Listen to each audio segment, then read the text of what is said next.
Bridge Mohan योग केंद्र आरा भोजपुर के तत्वावधान में योग के विविध आयामों का हम आनंद ले रहे हैं, जिसमें आज कपालभाति और अनुलोम विलोम का हम समावेश करेंगे।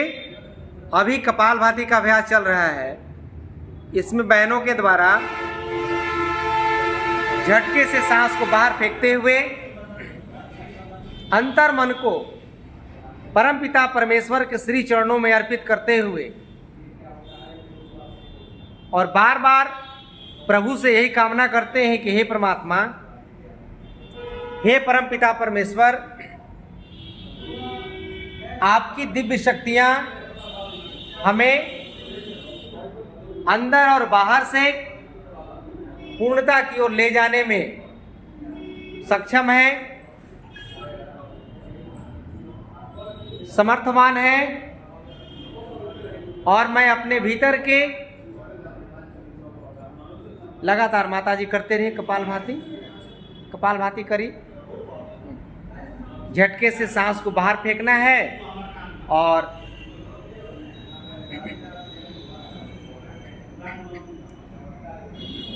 बहुत अच्छा अभ्यास चल रहा है। बहुत अच्छा करी, मारी झटके सांस फेंकिए पूरी तन्मयता के साथ करिए।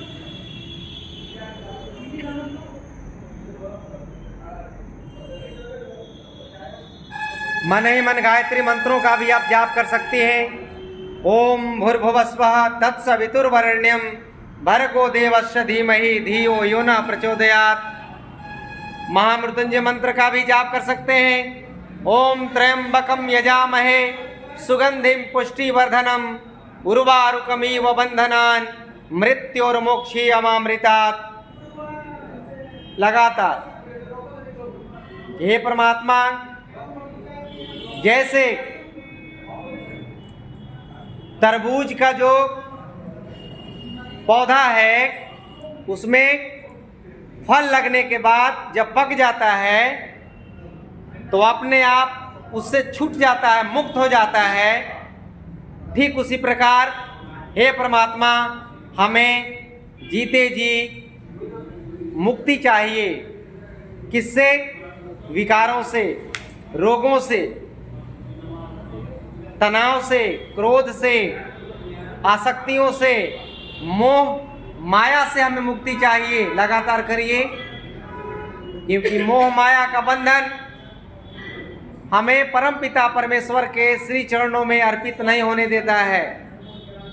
वह क्षणिक सुख, क्षणिक आनंद की ओर बार बार हमें प्रेरित करता है जाने के लिए।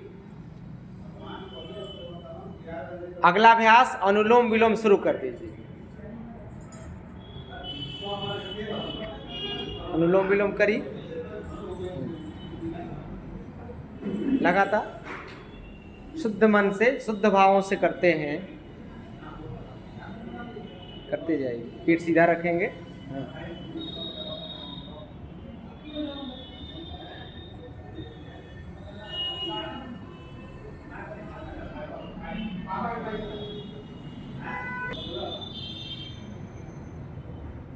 दया करो हे दयालु भगवन। लगातार करिए। दया करो हे दयालु भगवन,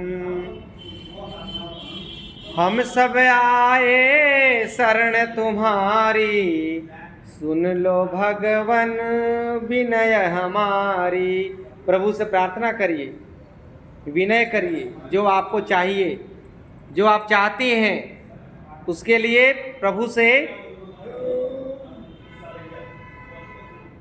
दो बुद्धि का दान हम पर दया करो भगवान। शुभ कर्मों में मन को लगाएं, दुष्कर्मों से चित्त को हटाएं।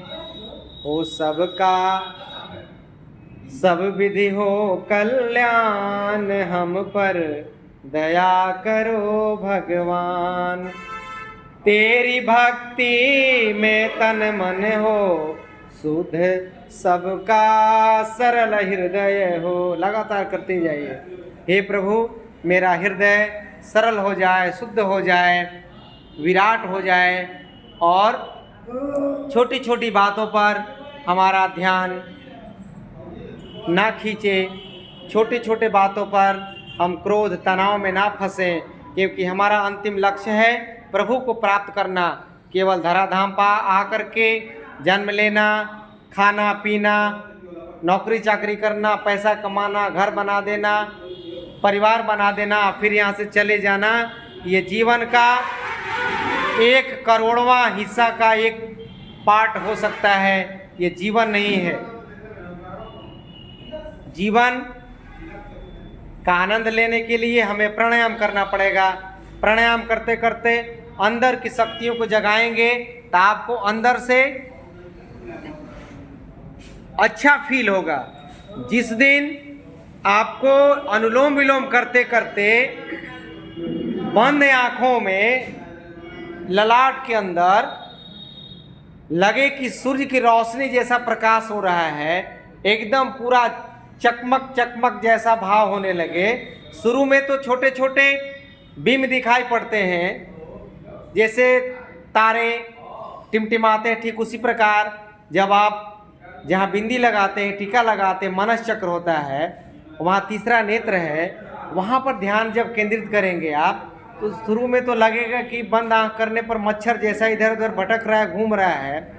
फिर उसी में पूरा ध्यान केंद्रित करेंगे तो लगेगा कि कोई छोटी छोटी रोशनी दिखाई पड़ रही है, छोटा छोटा बिंदु टाइप का, और उसी बिंदु में एक को देखिए, बाकी दूसरे बिंदु ब्लर हो जाएंगे, वो दिखेंगे नहीं, धुंधला होने लगेंगे। और जो छोटा सा बारू जैसा कण प्रकाश की ओर जैसा दिखाई दे रहा था, वो उस पर ध्यान को सेंट्रलाइज कर दीजिएगा, केंद्रित कर दीजिएगा, तो वही प्रकाश बढ़ता जाएगा, आकार बढ़ता जाएगा, बढ़ता जाएगा, बढ़ता जाएगा, और लगेगा कि अंदर में एकदम प्रकाश हो रहा है, प्रकाशित हो जाएगा आपके अंदर से। ऐसा जब होने लगे तो सोचिए कि हमारे अंदर योग घटित हो रहा है, और हम धीरे धीरे अपने शरीर के अंदर जो चक्र हैं, 8 चक्र, जिसका हम नाम बार बार लेते हैं, मूलाधार, स्वाधिष्ठान, मणिपुर, अनाहत, विशुद्धि, आज्या, मनस चक्र और सहस्रार चक्र धीरे धीरे एक्टिव होने लगेगा, जागृत होने लगेगा। तो हमारे वाणी में, व्यवहार में, सोच में, खान पान में धीरे धीरे बदलाव आने लगेंगे। आपके वाणी से किसी को कष्ट हो ही नहीं सकता है, एकदम इतना मृदुल हो जाएगा, मधुर हो जाएगा कि अगला व्यक्ति सोचेगा कि अरे इस व्यक्ति को तो मैं बार बार इसके बारे में उल्टा सीधा बोलता हूँ, लेकिन इस व्यक्ति पर तो कोई प्रभाव ही नहीं पड़ता है। क्यों? क्योंकि उसके अंदर चक्रों का जागरण होने से वह धीरे धीरे प्रकृति लय होने लगता है। व्यक्ति माने परमात्मा के साथ उसकी जुड़ाव बढ़ने लगती है, और उस व्यक्ति का सारा भार परमात्मा अपने हाथों में धीरे धीरे लेने लगता है, और उस व्यक्ति का कोई भी काम रुक नहीं सकता है, विघ्न बाधाएं उसको रोक नहीं सकती हैं। ऐसे भावों को हम मन में संतुलित करते हुए इस यात्रा को पूर्ण करेंगे। दोनों हाथों को ऊपर उठाइए, आपस में रगड़िए, और आंखों पर ऐसे घर्षण करके और हाथ नीचे करिए, 3 बार ओम का उच्चारण करिए और शांति पाठ करिए।